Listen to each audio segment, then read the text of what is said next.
Pollination, male gamete is pollen grain, female gamete is embryo sac, both are non-motile, means both can't move.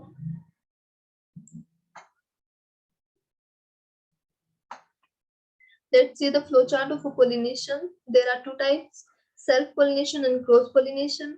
Self-pollination के भी दो type होंगे, that is autogamy and zytonogamy. Cross-pollination जो है, that is transfer of pollen grains from anther to stigma of different flower on a different plants. They require external agency that may be abiotic or biotic. Abiotic में होगा by wind or by water. So anemophilic examples are palm and coconut, and for hydrophily, example is Vallisneria and Zostera. In biotic, entomophily हो जाएगा, that example is yucca, that is Pronuba moth. Ornithology में example होगा bombex and Eugenia by hummingbird. Crypterophily में example Kigelia pinnate Onchocephalus. It is the pollination done by birds, and melecophily, pollination by snails and slugs. So these are important. Now let's see the definition of pollination.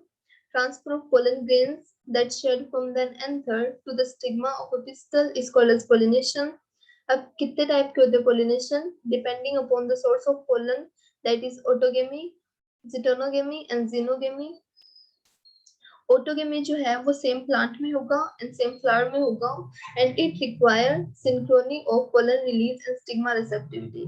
मतलब pollen grains जो release होते हैं और stigma के receive करने की जो power है वो सेम टाइम पे होने चाहिए.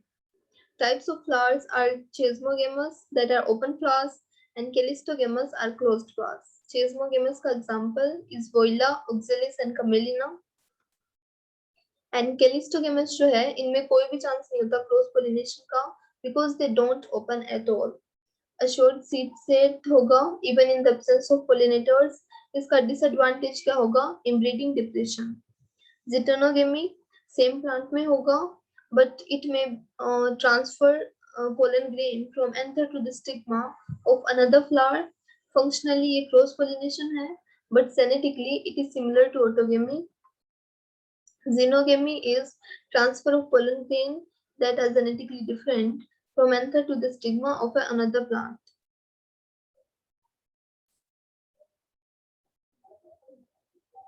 So now, devices for autogamy. Simultaneous maturation of anther and pistil. Self pollination के लिए simultaneous maturation mature होने चाहिए simultaneously anther और pistil. And anther और stigma lie close to each other. और कैलिस्टोगेमस जो फ्लावर्स है उनमें सेल्फ पोलिनेशन ही होगा. जिनोगेमी के लिए डिवाइसेस होगी यूनिसेक्शनल फ्लावर और डाइसियस प्लांट. पोलन रिलीज और स्टिग्मा रिसेप्टिविटी जो है वो सिंक्रोनाइज्ड नहीं होनी चाहिए बिकॉज इसमें क्रॉस पोलिनेशन होगा. Different orientation of anther and stigma of flower and self incompatibility. adaptation of wind pollinated flowers. You can take a screenshot of this because these are very important for NEET and for boards as well.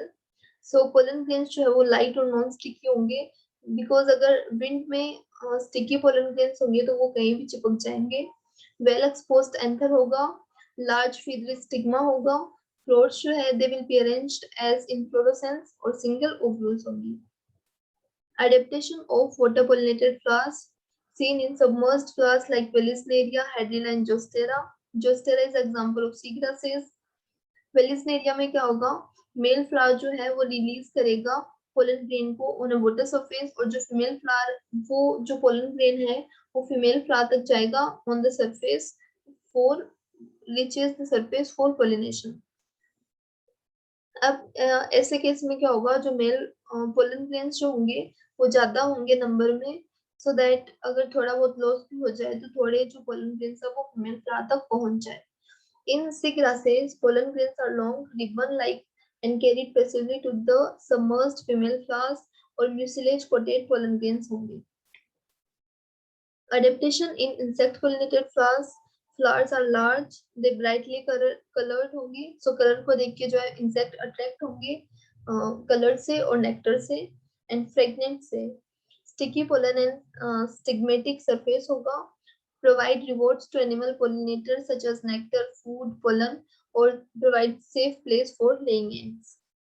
Pistil और pollen की interaction देखो कैसे होती है.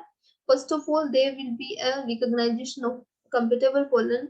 अगर compatible pollen होगा तभी उसको allow किया जाएगा stigma से कि वो pollen tube बना सकता है, otherwise उसको reject कर दिया जाएगा. It is the interaction between chemical component of pollen and those of stigma. Then germination होगा of pollen and development of male gametophyte. सबसे पहले compatible pollen start its germination stimulated by certain secretion of stigma. Then intine grows out through one of the germ pore as a pollen tube. Contains जो होंगे pollen के moves into the tube that is vegetative or generative. दो male gametes होंगे. Pollen tube grows through the tissue of stigma and scale by secreting enzymes to digest them and enter करेगी. जो pollen tube है वो enter करेगी ovule में through a micropyle जो कि एक छोटा सा pore होता है. It enters the embryo sac through filiform apparatus. अब ये embryo sac में enter करेगी filiform apparatus से of one synergy to liberate release करने के लिए male gametes को. Germinated pollen grain with pollen tube carrying two vegetative nucleus and two male gametes is fully developed female gametophyte. So let's see in the diagram.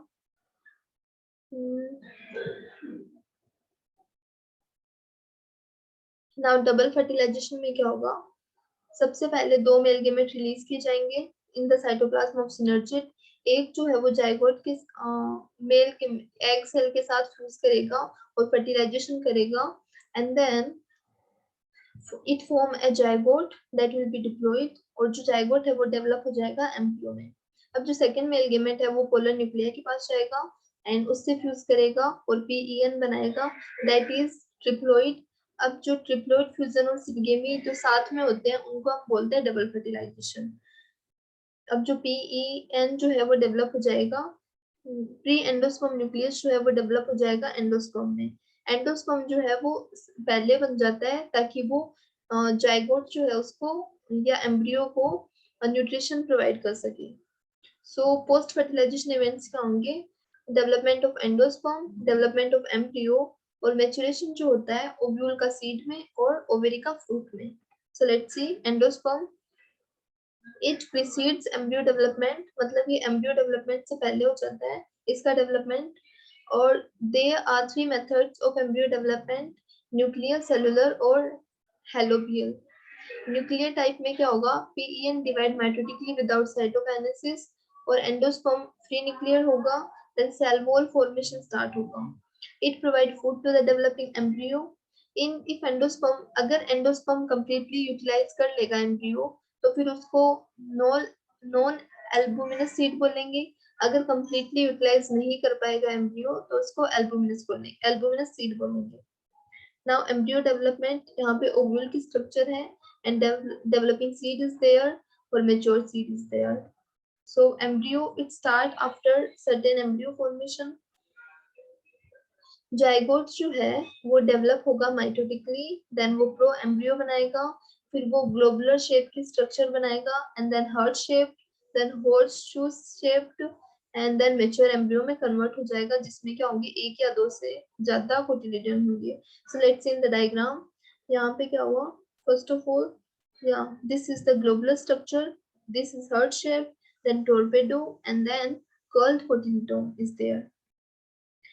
अब special reproduction में दो process होगी, apomixis और polyembryony. So let's see apomixis और एगेमोस्पोरी.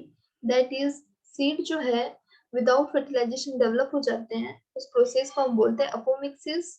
इसमें क्या होगा? It may develop if diploid egg cell जो है that develops into embryo without fertilization. Diploid egg cell जो होगी वो डेवलप हो जाएगी एम्ब्रियो में बिना फर्टिलाइजेशन के, तो ये प्रोसेस होगी. या फिर सेल्स जो है न्यूसेलस की में develop into embryo and pushed into embryo. अब या फिर सेल जो है न्यूसेलस की वो पुश्ड की जाएगी एम्ब्रियो में तो भी ये प्रोसेस हो जाएगी, मतलब सीड बन जाएंगे without fertilisation. Now last but not the least is polyembryony. If more than one egg may form in embryo sac, if more than one embryo sac is formed in an ovule या other cells like synergid या nucellus जो है वो develop हो जाए into embryo. So example are orange, lemon, mango, onion, groundnut, etc. So thank you so much. We have done with the sexual reproduction in flowering plants, sexual reproduction in flowering plants, part 2. So stay tuned and subscribe my channel for new videos.